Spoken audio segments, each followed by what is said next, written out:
Hello there, everyone. Welcome back. This is Kishore here, founder and CEO of Trade Achievers. So இன்னைக்கு பார்த்தீங்கன்னா ஒரு முக்கியமான subject பார்க்க போகிறோம். என்னன்னா நிறைய பேர் வந்து நிறைய கமெண்ட்ஸ் பண்ணியிருந்தீங்க. என்னன்னா இந்த ஆப்ஷன்ஸ் மார்க்கெட்னா என்ன, what is the basics of options. நிறைய பேருக்கு இந்த ஆப்ஷன்ஸோட பேசிக்னா என்னன்னே புரியலன்னு நிறைய பேர் கேட்டிருந்தீங்க. இந்த கால்னா என்ன, புட்டுனா என்ன, நிறைய கேட்டிருந்தீங்க. ஸோ அந்த கமெண்ட்ஸுக்கெல்லாம் we want to give you some kind of a video. So இந்த வீடியோவில் பார்த்தீங்கன்னா we're going to see from the basics ஆப்ஷன்ஸ்னா என்ன, கால்ஸ்னா என்ன, புட்ஸ்னா என்ன, ஸ்ட்ரைக் ப்ரைஸ்னா என்ன. ஸோ இது எல்லாமே இன்டெப்த்தாக ஒன் பை ஒன்னாக we're going to see. So அதுதான் இந்த video. So let's move on to our introduction to for options market. So alright guys, இப்போ நம்ம பார்த்தீங்கன்னா we'll see about options market. So first we're going to see about introduction to options market. So first முதல்ல option தான் என்னென்னு பார்க்குறதுக்கு முன்னாடி அதோட history என்னன்றது முதல்ல வெல்சி. ஸோ இப்போ இது பார்த்தீங்கன்னா தெரியும், இந்த ஹிஸ்ட்ரி ஆஃப் ஆப்ஷன்ஸ் மார்க்கெட். முதல்ல இந்த ஆப்ஷன்ஸ் எங்கேருந்து க்ரியேட் ஆச்சுன்னு சொல்லி பார்க்கலாம். ஸோ ஃபஸ்ட்டு திங் இஸ், இந்த ஆப்ஷன்ஸ் என்னென்னா நம்ம எல்லாருமே இந்த ஆப்ஷன்ஸ் ஒரு ஃபினான்ஷியல் இன்ஸ்ட்ருமெண்ட்டை தான் பார்க்குறமே தவிர, but it is like a trading material. இதை வந்து இது ஒரு இட்ஸ் லைக் எ ஸ்ட்ராட்டஜி. இதுக்கு ஒரு ரொம்ப வருஷத்துக்கு முன்னாடி என்ன சொல்கிறது, க்ரீஸில் ஒருத்தர் யூஸ் பண்ண ஸ்ட்ராட்டஜி தான் திஸ் ஆப்ஷன்ஸ் மெத்தட். அவர் யாருன்னு பார்த்தீங்கன்னா, the first reputed option buyer was the ancient Greek mathematician and philosopher who was Thales of Miletus. Thales of Miletus என்ற ஒருத்தர் என்ன பண்ணார்னா, he was a Greek mathematician. அவர் என்ன கண்டுபிடிச்சாருன்னு பார்த்தீங்கன்னா, இந்த அறுவடை வரும்ல நமக்கு நார்மலாக, இந்த ஹார்வெஸ்ட் வரும் பார்த்தீங்களா. ஸோ அந்த ஹார்வெஸ்ட்டில் வந்து அவங்க ஊரில் வந்து இந்த வாட்டி ஆலிவ் ஆயில்ஸ்லாம் எடுப்பாங்க. இந்த ஆலிவ் ஆயிலெலாம் செக்கில் எடுப்பாங்கல்ல, அந்த மாதிரி அந்த ஆலிவ் ஆயில்ஸோட ஹார்வெஸ்ட் வந்து இந்த வாட்டி வந்து ரொம்ப அதிகமாக இருக்குன்றதை ப்ரிடிக்ட் பண்ணிட்டார் அவர். மேபி லெட்ஸே ஒரு 6 மாதம் கழித்து விளைச்சல் வரப்போது, அந்த விளைச்சல் வந்து நார்மலை காட்டிலும் பயங்கரம் அதிகமாக இருக்க போகுதுன்றதை வந்து முன்னாடியே அவர் வந்து என்ன பண்ணிட்டார்னா ப்ரிடிக்ட் பண்ணிட்டார். ஸோ அந்த ப்ரிடிக்ட் பண்ணிவிட்டு அவர் நெக்ஸ்ட் என்ன பண்ணிட்டார்னா, போயிட்டு எல்லாமே இது ஆஃப் சீசன், இன்னும் வந்து உங்களுக்கு விளைச்சல் வராதனால எல்லாமே இந்த ஆஃப் சீசனில் இந்த செக்கு ஆட்டுவாங்கல்ல, அந்த எண்ணெய் எடுக்கிறதுக்கு ஆலிவ் ஆயில். ஸோ அந்த செக்கு எடுக்கிறதுக்கான ஆலிவ் ஆயில் மிஷின்ஸு, அந்த மிஷினரி என்ன பண்ணிட்டாருன்னா, முன்னாடியே போயிட்டு ஆஃப் சீசனில் எல்லா மிஷினரி ரெண்ட் பண்ணுறவங்ககிட்டையும் காசு கொடுத்து என்ன பண்ணிட்டாருன்னா, 6 மாதம் கழிச்சு இந்த டேட்டில் எனக்கு உங்களோட மிஷின் வேணும்னு சொல்லிவிட்டு ஒரு சின்ன ப்ரீமியம் அமௌண்ட்டை கொடுத்துட்டு ஒரு அக்ரிமெண்ட் போட்டு வந்துட்டார். என்னென்னா 6 மாதம் கழித்து நீங்கள் எனக்கு இந்த அமௌண்ட்டுக்கு எனக்கு தரணும். என்னென்னா இப்போ ஆஃப் சீசனில் இருக்கிறதுனால கம்மியான ரேட்டு கொடுத்து அவர் என்ன பண்ணிட்டார், ஃப்யூச்சரில் இந்த ப்ரைஸ் வர்றதுக்கு முன்னாடியே, சீசன் வரதுக்கு முன்னாடியே சின்ன அமௌண்ட்டுக்கு, இப்போது ரெண்ட்டு விடுறவங்களை பொறுத்த வரைக்கும் ஆஃப் சீசனில் ஏதோ ஒரு அமௌண்ட் வந்தாலும் பரவாயில்ல அப்படின்னு சொல்கிறதுனால என்ன பண்ணிட்டாங்க, கம்மியான ரேட்டுக்கு விட்டுட்டாங்க. இப்போ கரெக்டாக அந்த 6 மாதம் கழிச்சு ஹார்வெஸ்ட் வரும்போது என்ன ஆகிடுச்சின்னு பார்த்தீங்கன்னா, நார்மலை காட்டிலையும் விளைச்சல் மிகவும் ரொம்பவே அதிகமாகிடுச்சு. இப்போ என்ன பண்ணிட்டாரு, அவர் ஸ்ட்ரைட்டாக போயிட்டு எல்லா ரெண்டட் எங்கெல்லாம் போயிட்டு ரெண்ட்டுக்கு எடுத்தாரோ எல்லா மிஷின்ஸும் டோட்டலாக எடுத்துகிட்டு வந்து அவர் வச்சுக்கிட்டார். இப்போ வச்சுட்ட பிறகு எல்லா விளைச்சல் பண்ண ஃபார்மர்ஸ் வந்து இப்போ மிஷின் எடுக்கலாம் போய் அந்த செக்கு ஆட்டலான்னு போகும்போது எல்லா மிஷினும் இவர்கிட்ட மட்டும் தான் இருந்துச்சு. ஸோ இவர் என்ன பண்ணிட்டாருன்னா, நார்மல் விலையை காட்டிலும் அதிகமான ப்ரைஸ் வச்சு விற்க ஆரம்பித்தார் ரெண்ட்டுக்கு. எப்படின்னா, ஃபார் எக்ஸாம்பிள் 100 ருபீஸ்ன்னு வச்சுக்கோங்க, ஒரு 100 ரூபாய்க்கு வந்து நார்மலாக ரெண்ட்டு விட்டுட்டு இருந்தாங்க அந்த செக் மிஷினை. இவர் என்ன சொல்கிறார், 100 ரூபாயெல்லாம் கிடையாது, 150 ரூபா கொடுத்தா தான் நான் தருவேன். ஏன்னா அதிகமான விளைச்சல் இருக்குது, இப்போ பண்ணனாலும் மொத்த விளைச்சலும் வேஸ்ட்டாக போய்டும். ஸோ அதனால் வேறு வழியே இல்லாமல் தேலியஸ் கிட்ட போயிட்டு எல்லாருமே 150 ருபீஸ், சும்மா ஒரு எக்ஸாம்பிள் சொல்கிறேன், 150 ருபீஸ் கொடுத்து தான் அந்த மிஷினை வாங்கி செக்கில் அந்த எண்ணெயை எடுத்தாங்க. ஸோ என்ன பண்ணிட்டாருன்னா, முன்னாடியே ஃப்யூச்சரில் என்ன நடக்க போகுதுன்றதை ப்ரிடிக்ட் பண்ணிவிட்டு இப்போயே ஒரு சின்ன ப்ரீமியம் கொடுத்து வாங்கிட்டார். That is was the first option contract. சரி, ஓகே, இது நடந்தது, ரைட். இப்போ நம்ம ஃபினான்ஷியல் இன்ஸ்ட்ருமெண்ட்டில் வரும்போது, சரி இதை நம்ம எப்படி யூஸ் பண்ணலாம், how to trade in options market. So first நீங்கள் புதுசாக இந்த ஆப்ஷன்ஸ் மார்க்கெட் பார்த்து கற்றுக்க போகிறீங்கன்னா, first thing what you have to understand about the option market is, option market was created for hedging purposes. முதல்ல எது க்ரியேட் பண்ணாங்கன்னு புரிஞ்சுக்கோங்க. ஆப்ஷன்ஸுன்றது கிளியராக it was used only for hedging purpose. சரி, என்ன இந்த ஹெட்ஜிங், ஸோ அதெல்லாம் எப்படி பண்ணணும் இதெல்லாம் பார்க்குறதுக்கு முன்னாடி ஆப்ஷன்ஸில் 3 மெயின் பேசிக்ஸ் இருக்குது. என்னென்னு பார்த்தீங்கன்னா, first we need to know what is a call, and then we need to know what is puts, and then what is a strike price. இன்றைக்கி இந்த வீடியோவில் வந்து ஃபஸ்ட்டு ஒரு இன்ட்ரோடக்ஷன் பார்ட் 1ல் வந்து we are going to see what is a call, what is a put, and what is a strike price. All right. So first ஆப்ஷனில் நான் சொன்ன மாதிரி கால்ஸ். முதல்ல கால்ஸ் அப்படின்னா என்னென்னா, call is a prediction for buy, and புட்டுன்றது என்னென்னா it's a prediction for sell. கால்ன்றது என்னென்னா மார்க்கெட் மேலே போகுதுன்னு முடிவு பண்ணிட்டீங்க, மார்க்கெட் வந்து மேலே தான் ஏறும்னு சொன்னீங்கன்னா அந்த டைமில் என்ன வாங்கணும், you have to buy calls. And புட்டுன்றது என்னென்னா ப்ரெடிக்ஷன் ஃபார் செல்லுனா மார்க்கெட் கீழே இறங்க போகுது, ஷேர் ப்ரைஸ் வந்து இல்லை கமாடிட்டி ப்ரைஸ் கீழே இறங்க போகுதுன்னா அந்த டைமில் என்ன வாங்கணும், புட்ஸை வாங்கணும். சரி, இது எப்படி ஒர்க் ஆகுதுன்றது first will see. Alright. So இப்போ ஒரு சிம்பிள் லாஜிக், இப்போ கால்ஸ்னால் என்ன, எப்படி ஒர்க் ஆகுதுன்னு இப்போ பார்த்துக்கலாம். இப்போ ஃபார் எக்ஸாம்பிள் லெட்ஸே இவர் வந்து ஒரு செல்லர், இவர்கிட்ட ஒரு வீடு இருக்குதுன்னு வச்சுக்கோங்க. இவரோட வீடோட வர்த்து வந்து லெட்ஸே 10 லட்ச ரூபா கோட் பண்ணுறாரு. இந்த வீட்டோட வேல்யூ வந்து he is coating 10 lakh rupees. So இவர் வந்து ஒரு வீடு வாங்கலான்னு பிளான் பண்ணிகிட்ருக்காரு. ஸோ இந்த வீடை பார்க்குறாரு. ஓகே, இவங்க 2 பேரும் ஒரு அக்ரிமெண்ட் போடுறாங்க. இவர் என்ன பண்ணுறாரு, பையர், நான் ஒரு 3 மாதத்தில் உங்கள் வீடை வாங்கிக்கிறேன், அந்த வீட்டு பிளாக் பண்ணிக்கோங்க, இப்போ லிஸ்டிங்லேருந்து எடுத்துருங்க, இந்த வீடை நானே வாங்கிக்கிறேன்னு சொல்லிட்டு இவர் என்ன பண்ணுறாருன்னா இவர்கிட்ட ஒரு அட்வான்ஸாக ஒரு 10,000 rupees கொடுத்துட்றாரு. இப்போ நம்ம ஊரில் என்ன பண்ணுவோன்னா பிளாக் பண்ணி வைப்போம், நான் வந்துடுறேன் கண்டிப்பாக இந்த வீடை வாங்கிக்கிறேன் அப்படின்னு சொல்லி என்ன பண்ணுவோம், ஒரு 10,000 ரூபா டோக்கன் அட்வான்ஸ் கொடுக்கும் பார்த்தீங்களா, அதே விஷயம் தான். இப்போ இவர் என்ன பண்ணிட்டார், ஒரு 10,000 ரூபாய் எடுத்துகிட்டு போய் ஒரு டோக்கன் அட்வான்ஸ் மாதிரி கொடுத்துட்டார் இவர்கிட்ட. இதை கொடுத்த உடனே இந்த செல்லர், வீட்டோட செல்லர் என்ன பண்ணிட்டாரு, எப்பவும் போல் ஒரு கான்ட்ராக்ட் போட்டு கொடுத்தாச்சு. என்ன கான்ட்ராக்ட்னா 3 மாதத்துக்குள்ளே இந்த வீடை இவர் வந்து 10 லட்சம் கொடுத்து வாங்கணுன்றது தான் அந்த கான்ட்ராக்ட். ஆல்ரைட், புரியுதா? ஒரு பேசிக்காக ஒரு செல்லர் வீடை விற்கலான்னு ட்ரை பண்ணுறாரு, ஒரு பையர் என்ன பண்ணுறாரு, ஜஸ்ட் ஒரு 10,000 rupees டோக்கன் அட்வான்ஸ் கொடுத்து அதை வாங்கி வச்சுக்கிறார். அந்த 10,000 ரூபா கொடுத்ததுக்கான ஒரு ரெசிப்ட் மாதிரி தான் என்ன போடுறாங்க, கான்ட்ராக்ட். இந்த வீடை வந்து நான் இவருக்கு 10 lakhs விற்க போகிறேன், அதுக்கு நான் ஒரு 10,000 ரூபா அட்வான்ஸ் வாங்கிட்டேன்னு சொல்லி தான் இவங்க என்ன போட்டுட்டாங்க, 2 பேருமே ஒரு கான்ட்ராக்ட் போட்டாச்சு. நவ் இப்போ நெக்ஸ்ட் சினாரியோ என்னன்னு பார்த்தீங்கன்னா, in case if land prices drops down, என்னென்னா 3 மாதத்துக்குள்ளே ஒரு அந்த லேண்டோட ரேட் வந்து 10 லட்சம்ன்றது இப்போ 8 லட்சம் தான் மார்க்கெட் வேல்யூ போகுது அப்படின்னா அந்த செல்லர் வந்து வாங்குவாரா மாட்டாரா? நான் 10 லட்சத்துக்கு அக்ரிமெண்ட் போட்டிருக்கேன், நான் போய் வாங்கினா 10 லட்சம் கொடுக்கணும், ஆனால் லேண்டோட ரேட்டு இப்போ கரண்ட் மார்க்கெட் ப்ரைஸ் வந்து 8 லட்சம் தான் போகுதுன்னா நான் வாங்குவேனா? கண்டிப்பாக வாங்க மாட்டேன். ஏன்னா நான் எதிர்பார்த்த வேல்யூ காட்டிலே இப்போ என்னவா இருக்குது, கம்மியாக இருக்குது. ஸோ என்ன பண்ணுவேன்னா, I will not exercise my contract. அதை தான் சொல்லுவாங்க, a buyer is not obligated to buy the contract. என்னன்னா அவர் வந்து ஒரு கட்டாயப்படுத்த என்ன சொன்னால் அவருக்கு ஒரு கட்டாயம் கிடையாது, கண்டிப்பாக போய் இந்த வீடை வாங்கியே ஆகணும். ஏன்னா அவர் கொடுத்ததுன்னா அது வெஸ்ட்டு ஒரு டோக்கன் அட்வான்ஸ் மட்டும்தான். இப்போ என்ன பண்ணிடுவார், லேண்டோட value கம்மின்றதுனால he will not buy the property. இப்போ அதை வாங்கலைன்னா அவருக்கு என்ன நஷ்டமாகும், ஜஸ்ட்டு அந்த 10,000 ஒரு டோக்கன் அட்வான்ஸ் கொடுத்தாரு பார்த்தீங்களா, அந்த 10,000 மட்டும் என்ன பண்ண மாட்டார் அந்த ஓனர் வந்து, he will not give him. So அவருக்கு அந்த 10,000 லாஸோடு போயிடுச்சு. இல்லை தேவையில்லாமல் போய் அதை வாங்கினார்னா, 10 லட்சம் கொடுத்து வாங்கினார்னா அதோட வேல்யூவே 8 லட்சம் போது 2 லட்சம் லாஸுக்கு இவர் என்ன பண்ணிட்டாரு, 10,000 போனால் போட்டுன்ட்டு கொடுத்துட்டு சரி அந்த கான்ட்ராக்டை எக்ஸசைஸ் பண்ண மாதிரி. In case the other scenario, let's say land price increases, என்னென்னா லெட்ஸே 10 லட்ச ரூபா இருக்க வீடு இப்போ கரண்ட் மார்க்கெட் ப்ரைஸ் 12 லட்சம் போகுதுன்னு சொல்லிட்டாங்க. அப்போ உடனே என்ன பண்ணுவார் அந்த ஓனர், கண்டிப்பாக வந்து அவரோட கான்ட்ராக்டை எக்ஸசைஸ் பண்ணுவார். என்னென்னா சரி சார் இப்போ ஓகே நான் லேண்டை வாங்கிக்கிறேன், எவ்வளோக்கு கான்ட்ராக்ட் போட்டிருக்கு, 10 லட்ச ரூபாய்க்கு தான் போட்டிருக்கு, ஆனால் கரண்ட் மார்க்கெட் ப்ரைஸ் எவ்வளோ, 12 லட்சம். ஸோ வேறு வழியே இல்லை, அந்த ஓனர் வந்து இந்த வாங்க போகிறவருக்கு வந்து கம்பல்சரி 10 லட்ச ரூபாய்க்கு தான் கொடுத்தே ஆகணும். ஆனால் வாங்க போகிறவருக்கு இப்போ என்ன ஆகிடுச்சு, 2 லட்ச ரூபா ப்ராஃபிட் ஆகிடும். ஆனால் அவர் கொடுத்த ரிஸ்க் எவ்வளோ, ஜஸ்ட்டு அந்த டோக்கன் அட்வான்ஸ் 10,000 மட்டும்தான். ஆனால் ப்ராஃபிட் வந்து அதனால தான் ஆப்ஷன்ஸ் பையிங்கில் சொல்லுவாங்க, it is limited risk with unlimited profits. Alright, now what is a put option? Put option அப்படின்றது என்னென்னா, it's a prediction for sell. இப்போ மார்க்கெட் வந்து என்னென்னு எதிர்பார்க்குறீங்க, மார்க்கெட் செல் ஆக போகுதுன்னு எதிர்பார்க்குறீங்க. So it's a prediction for sell. இது ஒரு சின்ன எக்ஸாம்பிள் சொல்லணும்னா, ஒரு இன்சூரன்ஸ் மாதிரி வச்சுக்கோங்க. நீங்கள் வந்து ஒரு கார் வாங்குறீங்க, 10 லட்ச ரூபா கொடுத்து கார் வாங்குறதுக்கு என்ன பண்ணுவோம், ஒரு 20 to 25,000 என்ன பண்ணுவோம், ஒரு கான்ட்ராக்ட் போடுவோம். என்ன கான்ட்ராக்டு, இன்சூரன்ஸ் போடுவோம்.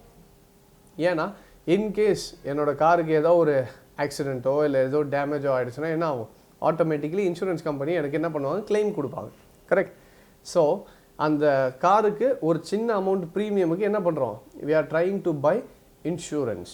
இப்போ இதில் என்ன ஆயிடுச்சுன்னா, இந்த 2 பேர் சினாரியில் இவர் கார் வாங்கினதுக்கு இவர்கிட்ட போய் இன்சூரன்ஸ் வாங்கிட்டார். நவ் இன்கேஸ் அந்த கார் ஆக்சிடென்ட் ஆகிடுச்சுன்னா என்ன ஆகும், இன்சூரன்ஸ் கம்பெனி அந்த டேமேஜ் என்னவோ அந்த டேமேஜோட காஸ்ட் எல்லாமே யார் கொடுத்துருவா, இப்போது இன்சூரன்ஸ் கம்பெனி கொடுத்து முடிச்சுடுவாங்க. ஸோ இந்த வாங்கினவருக்கு என்ன ஆகிடும், கிளைம் பண்ணிவிடுவார். ஸோ இவருக்கு எந்த லாஸும் கிடையாது. இன்கேஸ் ஒரு வருஷம் வச்சுருக்காரு, இல்லை நம்ம கான்ட்ராக்ட் பீரியட் மாதிரி 1 month தான் வச்சுக்கோங்க. 1 monthக்குள்ளே அந்த காருக்கு ஒன்றுமே ஆகலை அப்படின்னா என்ன ஆகாது உங்களுக்கு மார்க்கெட்டுன்ற பாருங்க. 1 monthக்குள்ளே உங்களுக்கு அந்த காருக்கு டேமேஜே ஆகலைன்னா அந்த இன்சூரன்ஸ் என்ன ஆகிடும் ஆட்டோமேட்டிக்கலி, இட் கெட்ஸ் எக்ஸ்பயர்ட். நீங்கள் கொடுத்த ப்ரீமியம் அந்த 25,000 என்ன ஆகிட்ருக்கோம் உங்களுக்கு எக்ஸ்பைரி ஆகிட்ருக்கோம், வேல்யூ இல்லாமல் போயிட்டுருக்கோம். ஸோ அப்போ இது எங்கே யூஸ் பண்ணலாம் இந்த put option? So put option முன்னாடியே சொன்ன மாதிரி it's a prediction for sell அப்படின்னும் போது முதல்ல நான் அதுதான் ஃபஸ்ட்டு ஒரு ஸ்லைடு காமிக்கும் போது காமிச்சது என்னென்னா, option is used for hedging. அப்படி பார்க்கும்போது இப்போது காருக்கு தான் நீங்கள் என்ன போடுறீங்க, இன்சூரன்ஸ் போடணும். ஆனால் நம்ம மக்கள் என்ன பண்ணிகிட்ருக்கோம், காரே இல்லாமல் இன்சூரன்ஸ் மட்டும் போட்டுட்ருக்கோம். இப்போ நமக்கு இந்த அண்டர்லைங் அசட்ன்றது இங்கே வந்து காருக்கு தான் insurance. Actually when you come to financial market, நம்மளோட அண்டர்லைங் அசட் எதுன்னு பார்த்தீங்கன்னா ஷேர்ஸு. நீங்கள் வந்து லட்சம் ஒரு 10 லட்ச ரூபாய்க்கு ஷேர் வாங்கி வச்சுருக்கீங்கன்னா அந்த ஷேர் ப்ரைஸு ஏறவும் செய்யலாம், அதே டைமில் இறங்கிறதுக்கான பாசிபிலிட்டியும் ரிஸ்க்கும் இஸ் தேர். கரெக்ட். ஸோ 10 லட்சத்துக்கு வாங்குறேன், திடீர்னு காலையில் ஏஞ்சி பார்க்கும்போது 3 லட்ச ரூபா வேல்யூ கம்மியாகிடுச்சுன்னா என்னடா உங்களுக்கு 3 லட்ச ரூபா லாஸ் வந்துடும். ஸோ இந்த லாஸ் வரக்கூடாதுன்றதுக்காக தான் you are going to go and pay for a insurance. எப்படின்னா புட் ஆப்ஷனை வாங்குவீங்க. புட்டை வாங்கி வைக்கிறீங்க. எப்படின்னா ஒரு 25,000 கொடுத்து புட்டு வாங்கி வச்சிட்டிங்க, 10 லட்ச ரூபாய்க்கு 25,000 கொடுத்து வாங்கி வச்சிட்டிங்கன்னா இன்கேஸ் மார்க்கெட் கீழே இறங்கிடுச்சுன்னா என்ன ஆகும், அந்த புட்டோட ப்ரீமியம் ஏறும்போது ஷேர்ஸில் வர லாஸஸ் வந்து இந்த புட் ஆப்ஷன் ரிகவர் பண்ணும். It's like an insurance. ஆனால் நம்ம என்ன பண்ணுறோம், ஷேரே வாங்குறதில்ல, டேரெக்டாக புட் ஆப்ஷன் மட்டும் வாங்கிப்போம். So this is the problem with the traders. Alright. So alright guys, so இப்போ பார்த்தீங்கன்னா நம்ம இன்னும் கொஞ்சம் இன்டெப்த்தாக பார்க்கலான்னு தான் we have come to our whiteboard. இப்போ now what we are going to see is about at the money, in the money and out of the money options. So இது மார்க்கெட்டில் இந்த 3 மணிஸ்ன்றது ரொம்பவே இம்பார்ட்டன்ட் திங். ஸோ அதை பற்றி தான் இப்போ we are going to see. Now as you can see from this board, இதுதான் என்னென்னா we call it as a option chain. நீங்கள் வந்து NSE சைட்குள்ளே போய் பார்த்தீங்கனாலும் இதுதான் இருக்கும். This is an option chain. Now let's see, first of all let's see what is at the money. Now consider, இப்போ ஒரு கரண்ட் மார்க்கெட் ஏதோ ஒரு ஷேரோட ப்ரைஸ் வந்து it is trading at 100 rupees per share. ஒரு ஷேரோட வேல்யூ எவ்வளோ, இப்போ அதோட மணி value எவ்வளோன்னா 100 ரூபா. இப்போ என்ன பண்ணுவீங்கன்னா நீங்கள் அதை அப்படியே ஆப்ஷன் செயினோட ஸ்ட்ரைக் ப்ரைஸில் வந்தீங்கன்னா இங்கே ஸ்ட்ரைக் ப்ரைஸ்ன்னு இருக்குது பார்த்தீங்களா, one side is called as calls, the other side is called as puts. ஏற்கனவே சொன்ன மாதிரி call is a prediction for buy, put is a prediction for sell. Alright. So இப்போ கரண்ட் மார்க்கெட் ப்ரைஸ் எவ்வளோன்னு பார்த்தீங்கன்னா 100 rupeesல இருக்குது. இப்போ 100 ரூபாயில் இது மணியோட வேல்யூ என்னென்னா, இப்போ நீங்கள் 100 ரூபா ஒரு மணி கொடுத்தீங்கன்னா if you going to give 100 rupees you gonna get 1 share from this particular company, right? So அப்போ மணியோட வேல்யூ எவ்வளோ, 100. அப்போ அந்த 100 கிட்ட இருக்கிற ஸ்ட்ரைக் ப்ரைஸ் எதுவோ அதுதான் we call it as at the money. at the moneyனா கரண்ட் மார்க்கெட் ப்ரைஸ்க்கு நியர்பையாக இருக்கிற ஸ்ட்ரைக் ப்ரைஸ் தான் we call it as at the money options. So இப்போ சிஎம்பிக்கு 100 தானா, so we call this as at the money. current market price கிட்ட இருக்கிறது பேர் it's called as at the money. Now next one is called as out of the money. So at the money ன்றது nearest to the current market price is at the money option. Then we have OTM, that is out of the money. out of the money, இப்போ for example first நம்ம வந்து கால்ஸுக்கு பார்த்தலாம், then we'll go to puts. இப்போ calls எடுத்துக்கிட்டிங்கன்னா 100 rupees இருக்குது. நம்ம ஏற்கனவே சொன்ன மாதிரி call is a prediction for buy. அப்படின்னா மார்க்கெட் என்ன எதிர்பார்க்குறோம், மேலே ஏற போகுதுன்னு எதிர்பார்க்குறோம், கரெக்டாக? ஸோ இப்போ கரண்ட் மார்க்கெட் ப்ரைஸ் 100 ரூபாயில் இருக்குது. இப்போ 100ல் இருக்குன்னா நம்ம என்ன எக்ஸ்பெக்ட் பண்ணுறோம்னா 100லேருந்து 110, 120, 130 மார்க்கெட் என்ன ஆகணும், மேலே ஏற போகுதுன்னு எக்ஸ்பெக்ட் பண்ணுறோம். அப்போ இந்த ப்ரைஸ் எல்லாமே என்ன ப்ரைஸு, இனிமேல் ஃப்யூச்சரில் வர வேண்டிய price. Since we are expecting by 110, 120, 105, 110 இது எல்லாமே என்ன price, it is called as out of the money. So எந்த ப்ரைஸ் வந்து கரண்ட் மார்க்கெட் ப்ரைஸ்லேருந்து ஃப்யூச்சரில் வரப்போதோ அந்த ப்ரைஸ் எல்லாமே we call it as out of the money options. And then the third one is called as inside the money, that is in the money ன்னு சொல்லுவாங்க, ITM, that is in the money. already price have crossed the current market price. அப்படின்னா என்ன அர்த்தம்னா, இப்போ let's say இப்போ current market price வந்து 100 ரூபாயில் இருக்குது. இப்போ 100 rupeesல இருக்க மார்க்கெட் வந்து இப்போ ஏற்கனவே 80, 90, 95, 98, 99 எல்லாம் தாண்டி தான் இப்போ மார்க்கெட் எங்கே வந்திருக்கு, 100 rupeesக்கு வந்திருக்கு. அப்போ இந்த 100க்குள்ளே தான் இந்த ப்ரைஸ் எல்லாமே இருக்குது, correct? So we call it as inside the current money price, that is in the money options. So call சைடுக்கு கரண்ட் மார்க்கெட்டுக்கு ப்ரைஸுக்கு இனிமேல் ஹையர் ப்ரைஸஸ் எது இதெல்லாம் வரப்போதோ அதெல்லாம் வந்து we call it as out of the money. And current market ப்ரைஸுக்கு எதெல்லாம் அது ஏற்கனவே தாண்டி வந்திருக்கோம் அந்த ப்ரைஸ் எல்லாம் we call it as inside the money. Now for the put side, put அப்படின்றது என்னது? Put is a prediction for sell. Market என்ன ஆகுதுன்னு எக்ஸ்பெக்ட் பண்ணுறீங்க, மார்க்கெட் கீழே வரப்போகுதுன்னு எக்ஸ்பெக்ட் பண்ணுறோம். அப்போ புட்டுக்கும் சேம் அட் த மணி தான். At the money in the sense current market ப்ரைஸுக்கு நியர்பையாக எது இருக்கோ அதை தான் we call it as at the money. ரெண்டுத்துக்கும் ஒன்று தான். ஃபார் எக்ஸாம்பிள் இன்னும் ஒரு சினாரியோ புரிஞ்சுக்கணும் நீங்கள். In case current market scenario 98 rupees போகுதுன்னா 98க்கு அடுத்தது எது லோவாக வரப்போகுதுன்னா 95 தான் வரப்போகுதுன்னா அப்போ 95 தான் we call it as at the money. Correct. ஏன்னா 98 அப்படின்னா இப்போ ஃபார் எக்ஸாம்பிள் சிஎம்பி வந்து 100 இல்லாமல் மார்க்கெட் 98 வந்துடுச்சுன்னா என்ன ஆயிடுச்சு, 100 கிராஸ் பண்ணி இப்போ 98 வந்துடுச்சு. அப்போ 100 என்ன ஆகிடும், இட் கெட்ஸ் இந்த மணி. அப்போ 98க்கு அடுத்து எது இருக்கு strike nearby 95. So 95 becomes at the money. So don't get confused. முதல்ல இந்த சினாரியிலே பார்த்துடலாம். ஆல்ரைட். ஸோ இப்போ 100 rupeesல இருக்க market what happens is in case இப்போ மேலேருந்து கீழே வர மாதிரி, ஏன்னா புட்டுன்றது என்ன பண்ணுறோம் மேலேருந்து கீழே வருதுன்னு எக்ஸ்பெக்ட் பண்ணுறோம்.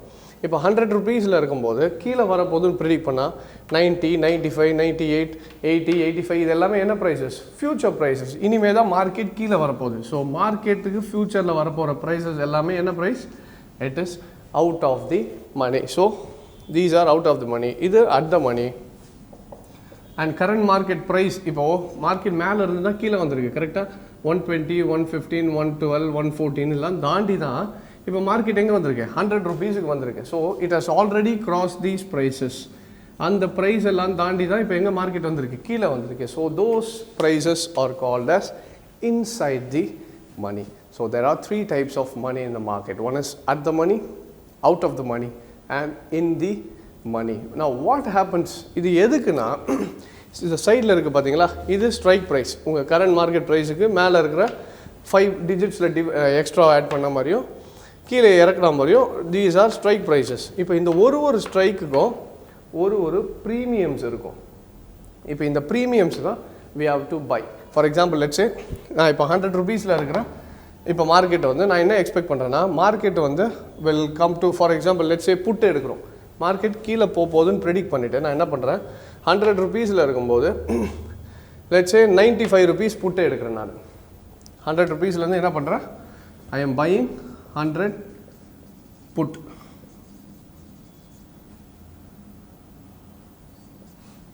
ஸோ 100 புட்டு அட் த மணியை வாங்குறேன்.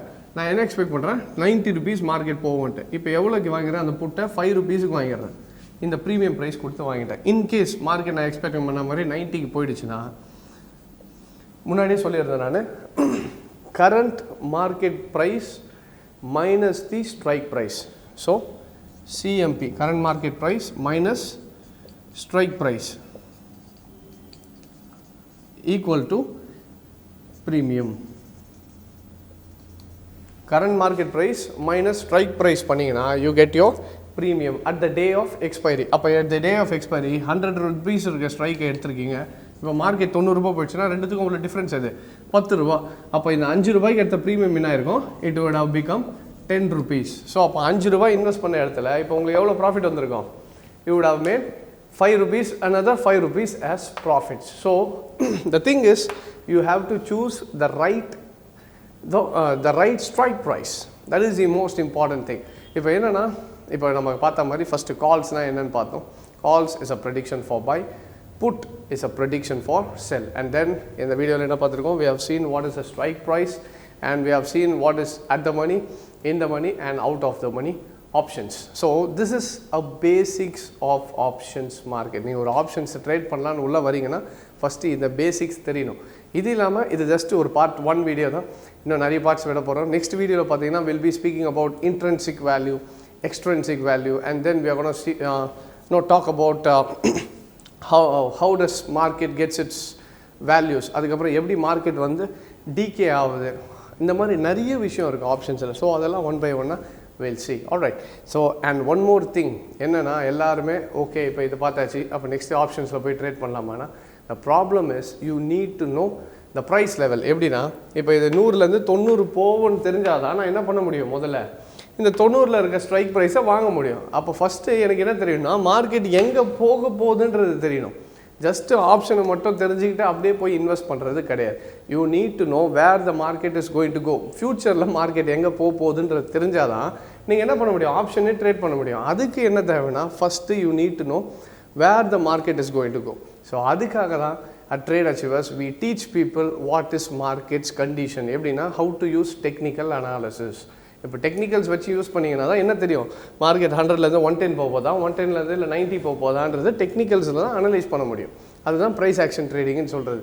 ஸோ அதில் பார்த்தீங்கன்னா we have 14 subjects of technicals like support resistance, Fibonacci, supply demand, இந்த மாதிரி ஒரு விஷயமும் பார்த்துட்டு அதை வச்சு ஃப்யூச்சரில் ட்ரேட் பண்ணலாம், இல்லை இந்த மாதிரி ஆப்ஷன்ஸில் ட்ரேட் பண்ணலாம், இல்லை you can go for shares. So first என்ன தெரியணும், you need to know technical analysis, then you can invest in different financial instrument. So in case நீங்கள் வந்து நம்மளோட கிளாஸஸ் அட்டன் பண்ணணும்னு நினச்சிங்கன்னா கீழே ஸ்க்ரோல் போயிட்டுருக்கோம்.